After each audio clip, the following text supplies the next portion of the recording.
The foolish weaver. Falemde pushto. Once a weaver who was in want of work took service with a certain farmer as a shepherd. The farmer, knowing that the man was very slow-witted, gave him most careful instructions as to everything that he was to do. Finally, he said, "If a wolf or any wild animal attempts to hurt the flock, you should pick up a big stone like this," suiting the action to the word, "and throw a few such at him, and he will be afraid and go away." The weaver said that he understood, and started with the flocks to the hillsides where they grazed all day. By chance in the afternoon a leopard appeared, and the weaver instantly ran home as fast as he could to get the stores which the farmer had shown him to thwart the creature. When he came back, all the flock was scattered or killed. And when the farmer chamber get the day, it will be sounding.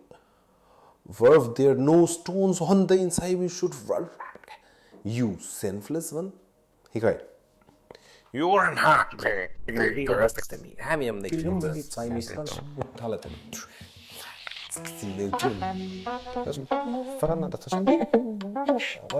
So the next day, the weaver was left at home to take care of the farmer's old sick mother.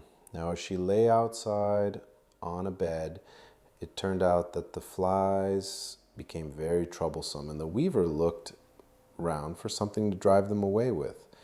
And as he had been told to pick up the nearest stone to drive the beasts away from the flock, he thought he would this time show how cleverly he could obey orders.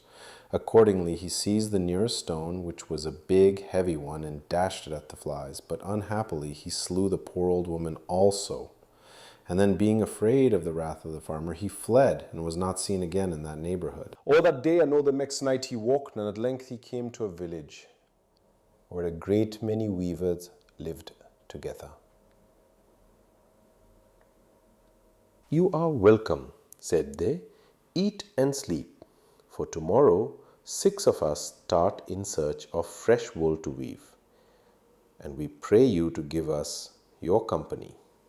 6 of us start in search of fresh wool to weave. "Willingly," answered the weaver.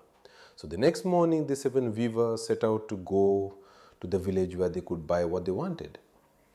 On the way, they had to cross a ravine, which lately had been full of water, but now was quite dry.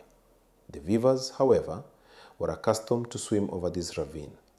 Therefore, regardless of the fact that this time it was dry, they stripped, and tying their clothes on their heads, they proceeded to swim across the dry sand and rocks that formed the bed of the ravine.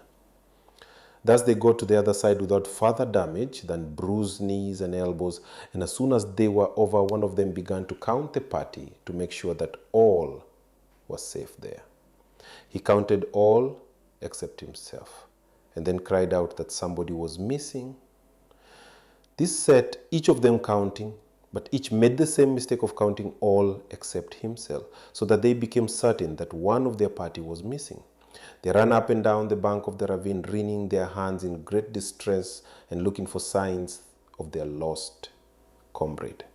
Their farmer found them and asked what was the matter. "Alas," said one, 7 of us started from the other bank, and one must have been drowned on the crossing, as we can only find 6 remaining." The farmer eyed them a minute, and then, picking up his stick, he dealt each a sounding blow, counting as he did so, 1, 2, 3, and so on up to the 7. When the weavers found that there were 7 of them, they were overcome with gratitude to one whom they took for a magician, as he could thus make 7 out of an obvious 6.